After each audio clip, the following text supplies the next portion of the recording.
ಸತತ 3 ಬಾರಿ ಶಾಸಕರಾಗಿ ಆಯ್ಕೆಯಾಗಿರುವ ಎಸ್ಎನ್ ಸುಬ್ಬಾರೆಡ್ಡಿ ಅವರಿಗೆ ಸಚಿವ ಸಂಪುಟದಲ್ಲಿ ಸ್ಥಾನ ನೀಡದೆ ನಿರ್ಲಕ್ಷಿಸಿರುವುದನ್ನು ಖಂಡಿಸಿ ಕರೆ ನೀಡಲಾಗಿದ್ದ ಬಾಗೇಪಲ್ಲಿ ಕ್ಷೇತ್ರ ಬಂದ್ ಸಂಪೂರ್ಣ ಯಶಸ್ವಿಯಾಗಿದ್ದು ಅಂಗಡಿ ಮುಂಗಟ್ಟುಗಳು ಮುಚ್ಚಿ ಬಸ್ ಸಂಚಾರ ಸ್ಥಗಿತಗೊಂಡು ಪಟ್ಟಣವೇ ಸಂಪೂರ್ಣವಾಗಿ ಸ್ತಬ್ಧಗೊಂಡಿದೆ.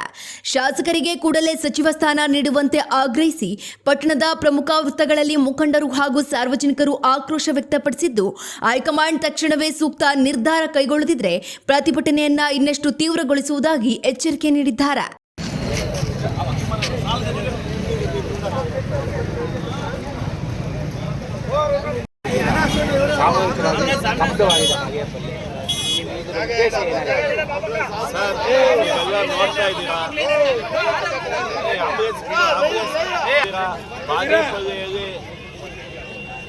ಎಲ್ಲ ವರ್ತಕರು, ಸಾರ್ವಜನಿಕರು, ಕೃಷಿ ಕೂಲಿ ಕಾರ್ಮಿಕರು, ಚಾಲಕರು ಸ್ವಯಂ ಪ್ರೇರಿತವಾಗಿ ಬಾಗೇಪಲ್ಲಿ ಬಂದ್ಗೆ ಸಹಕಾರ ಕೊಟ್ಟಿದ್ದಾರೆ.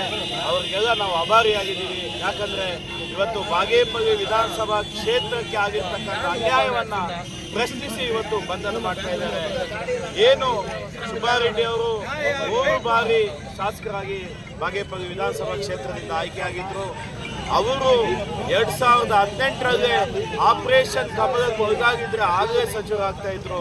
ಆದರೆ ಅದನ್ನೆಲ್ಲ ನಿರಾಕರಣೆ ಮಾಡಿ ಕಾಂಗ್ರೆಸ್ ಪಕ್ಷದಲ್ಲೇ ನಾನು ಸಚಿವ ಸ್ಥಾನ ಆಗ್ತೀನಿ ಅನ್ನೋ ಭರವಸೆಯನ್ನು ಇಟ್ಕೊಂಡಿದ್ರು.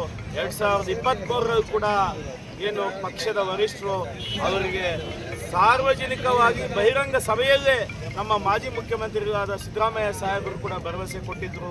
ಅದೇ ರೀತಿ ಈಗ ಮುಖ್ಯಮಂತ್ರಿ ಆಗಿರ್ತಕ್ಕಂಥ DK ಶಿವಕುಮಾರ್ ಸಾಹೇಬರು ಕೂಡ ಭರವಸೆ ಕೊಟ್ಟಿದ್ದರು. ಆ ಭರವಸೆಗಳೆಲ್ಲ ಇವತ್ತು ಹುಸಿಯಾಗಿದೆ. ಇದನ್ನೆಲ್ಲ ಪ್ರಶ್ನಿಸಿ ನಾವು ಇವತ್ತು ಬಾಗೇಪಲ್ಲಿ ವಿಧಾನಸಭಾ ಕ್ಷೇತ್ರದ ಚೇಗೂರು, ಗುಡಿಬಂಡೆ ಈ 3 ತಾಲೂಕುಗಳಲ್ಲಿ ಸ್ವಯಂ ಪ್ರೇರಿತವಾಗಿ ಸಾರ್ವಜನಿಕರು ಬಂದನ್ನು ಮಾಡ್ತಾ ಇದ್ದಾರೆ. ಬಂದ್ ಯಶಸ್ವಿಯಾಗಿದೆ. ಇದಕ್ಕೆಲ್ಲ ನಾವು ಸಾರ್ವಜನಿಕರಿಗೆ ಆಭಾರಿಯಾಗಿದ್ದೀವಿ. ಬಾಗೇಪಲ್ಲಿ ವಿಧಾನಸಭಾ ಕ್ಷೇತ್ರಕ್ಕೆ ಸುಬ್ಬಾರೆಡ್ಡಿ ಅವರ ಒಂದು ನಾಯಕತ್ವಕ್ಕೆ ಜಯ ಸಿಗುತ್ತೆ ಅನ್ನೋ ನಂಬಿಕೆಯನ್ನು ನಾವು ಇಟ್ಕೊಂಡಿದ್ದೀವಿ. ಸರ್, ಹೈಕಮಾಂಡ್ಗೆ ಏನು ಒತ್ತಾಯ ಮಾಡ್ತೀರಾ? ಸರ್, ಹೈಕಮಾಂಡು ಈಗ ತಾವೆಲ್ಲ ನೋಡ್ತಾ ಇದ್ದೀರಾ. ಏನು ಮೊನ್ನೆ ಸಚಿವ ಸಂಪುಟ ವಿಸ್ತರಣೆ ಸಂದರ್ಭದಲ್ಲಿ 20 ಜನರ ಹೆಸರನ್ನು AICCಯಿಂದ ಬಂತು. ಆದರೆ ಒಂದನ್ನು ಬದಲಾವಣೆ ಮಾಡಿ ಮತ್ತೊಬ್ಬರಿಗೆ ಸೇರಿಸಿದ್ರು. ಅದೇ ರೀತಿ ಈಗ ಕೆಲವು ಜಿಲ್ಲೆಗಳಲ್ಲಿ 2-3 ಕೊಟ್ಟಿದ್ದಾರೆ. ಅದು ಚೇಂಜ್ ಮಾಡಿ ಸುಬ್ಬಾರೆಡ್ಡಿ ಅವರು ಕೂಡ ಅವಕಾಶ ಕಲ್ಪಿಸ್ಕೊಟ್ರೆ ಕೋಲಾರ ಮತ್ತು ಚಿಕ್ಕಬಳ್ಳಾಪುರ ಜಿಲ್ಲೆಯಲ್ಲಿ ಕಾಂಗ್ರೆಸ್ ಪಕ್ಷ 2028ರ ವಿಧಾನಸಭಾ ಚುನಾವಣೆಯಲ್ಲಿ ಜೈಬೇರಿ ಬಾರಿಸೋದ್ರಲ್ಲಿ ಸಂಶಯನೇ ಇರೋದಿಲ್ಲ. ಸುಬ್ಬಾರೆಡ್ಡಿ ಅವರಿಗೆ ಈಗಾದರೂ ಕಾಂಗ್ರೆಸ್ ಪಕ್ಷದ ವರಿಷ್ಠರು, ಮುಖ್ಯಮಂತ್ರಿಗಳು ಇದನ್ನೆಲ್ಲ ನೋಡಿ ಬಾಗೇಪಲ್ಲಿ ಸ್ತಬ್ಧವಾಗಿದೆ. ಈ ಹಿನ್ನೆಲೆಯಲ್ಲಿ ಏನು ಈಗ ಸಮಾಜಕ್ಕೆ ಆಗಲಿ ಹೈಕಮಾಂಡ್ ಏನು ಪಕ್ಷದಿಂದ ಸ್ವಯಂ ಪ್ರೇರಿತರಾಗಿ ಸಾರ್ವಜನಿಕರ ವಿಶ್ವಾಸದಿಂದ ಇವತ್ತು ಎಲ್ಲರೂ ಸೇರಿ 3 ಸಾರಿ ಹ್ಯಾಟ್ರಿಕ್ ಸಾಧನೆಯನ್ನು ಸಾಧಿಸಿರುವ ಒಂದು ನಮ್ಮ ಸುಬ್ಬಾರೆಡ್ಡಿಯರ ಒಂದು ಅಭಿಮಾನದಿಂದ ಇವತ್ತು ಮಾಡಿದ್ದಾರೆ. ಸರಿ, ಬಂಧನ ಉದ್ದೇಶ ಏನಾಗಿದೆ? ಮಂತ್ರಿ ಸ್ಥಾನ ಕೊಡ್ತೀವಿ ಅಂತ ಆಶ್ವಾಸನೆ ಕೊಟ್ಬಿಟ್ಟು ಇವತ್ತು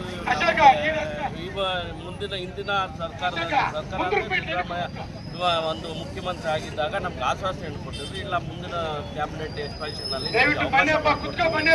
ಆಶ್ವಾಸನೆ ಕೊಟ್ಟು ಇವತ್ತು ನಮಗೆ ಅನ್ಯಾಯ ಮತ್ತು ಮೋಸ ಕೂಡ ಮಾಡಿದ್ದಾರೆ ಅಂತ ಹೇಳಕ್ಕೆ ಭರವಸೆ ಅಂತ ನಡ್ಕೊಂಡಿಲ್ವ ಹೈಕಮಾಂಡ್? ಕೂಡ ಸೀನಿಯರ್ ಬಿಟ್ಟು ಯಾವುದೋ ಬೇರೆ ಪಕ್ಷದಿಂದ ಬಂದು ಇವತ್ತು ಅವ್ರಿಗೆ ಅಧಿಕಾರ ಕೊಟ್ಟಾಗ ಇವತ್ತು 75 ವರ್ಷದಿಂದ ಇದ್ದು ನಮ್ಮ ಶಾಸಕರು 3 ಸಾರಿ ಕಂಟಿನ್ಯೂಸ್ ಆಗಿ ಶಾಸಕರಾಗಿ ಆಯ್ಕೆಯಾಗಿದ್ದು ಕೂಡ ಒಂದು ಅನ್ಯಾಯ ಮಾಡಿದ್ದು ನಮಗೆ ಜನರಲ್ಲಿ ಮತ್ತು ಮುಖಂಡರಲ್ಲಿ ಎಲ್ಲ ಪಕ್ಷದಲ್ಲೂ ಕೂಡ ಇದೆಲ್ಲ ಚರ್ಚೆ ಕೂಡ ನಡೀತಾ ಇದೆ. ಯಾಕೆ ಹೈಕಮಾಂಡ್ ಕಡೆಗಣಿಸ್ತಾ ಇದೆ ಬಾಗೇಪಲ್ಲಿ? ನಮಗೆ ಬೆಳಗ್ಗೆ 6 ಗಂಟೆಯಿಂದ ಸ್ಥಗಿತವಾಗಿದೆ ಬಾಗೇಪಲ್ಲಿ. ಎಲ್ಲ ಸಮಯವಾಗಿ ಸ್ಪಂದಿಸಿದ್ದಾರೆ. ಯಾವ ರೀತಿ ಸ್ಪಂದನೆ ಸಿಕ್ಕಿದೆ? ಈ ಬಂದ್ ಉದ್ದೇಶ ಏನಾಗಿದೆ ಸರ್? ಎಲ್ಲ ಬಂದ್ಗೆ ಎಲ್ಲ ಸ್ವಯಂಪ್ರೇರಿತವಾಗಿ ಅವರೇ ಬಂದ್ ಮಾಡಿದ್ದಾರೆ. ಬಲವಂತ ಯಾರು ಬಂದ್ ಮಾಡಿದ್ದಾರೆ. ಬಂದ್ಗೆ ಒಳ್ಳೆಯ ಪ್ರತಿಕ್ರಿಯೆ ಸಿಕ್ಕಿದೆ. ಒಂದು ಉದ್ದೇಶ ಏನಂದರೆ, ನಮ್ಮ ಶಾಸಕರಾದ ಎಸ್ಎನ್ ಸುಬ್ಬಾರೆಡ್ಡಿ ಅವರು 3 ಸಲ ಸತತವಾಗಿ ಶಾಸಕರಾಗಿದ್ದಾರೆ.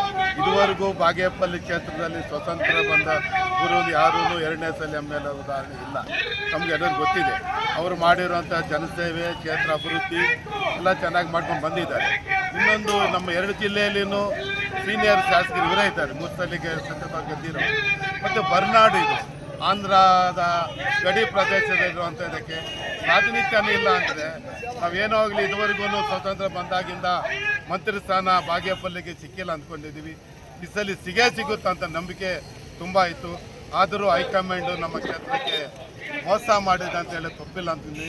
ಸಿದ್ದರಾಮಯ್ಯ ಸಾಹೇಬರು ಮುಖ್ಯಮಂತ್ರಿ ಆದಾಗ ಇಲ್ಲ ಸುಬ್ಬರೆಡ್ಡಿ ಅವರೇ ನೆಕ್ಸ್ಟ್ ಇದರಲ್ಲಿ ಗ್ಯಾರಂಟಿ ನಾವು ನೆಕ್ಸ್ಟ್ ಕ್ಯಾಬಿನೆಟಲ್ಲಿ ನಿಮ್ಗೆ ಅವಕಾಶ ಮಾಡಿಕೊಡ್ತೀವಿ ಅಂತ ಸಿದ್ದರಾಮಯ್ಯ ಸಾಹೇಬರು ಹೇಳಿದರು, ಡಿ.ಕೆ. ಶಿವಕುಮಾರ್ ಸಾಹೇಬರು ಹೇಳಿದರು. ಆದರೂ ಮೊನ್ನೆವರೆಗೂ ಇವ್ರಿಗೆ ಗ್ಯಾರಂಟಿ ಆಗುತ್ತೆ ಅಂತ ಇದ್ದು ಕೊನೆ ಕ್ಷಣದಲ್ಲಿ ಕೈ ತಪ್ಪಿದೆ ಅನ್ನೋದು ನಮ್ಗೆ ತುಂಬ ನೋವಾಗಿದೆ.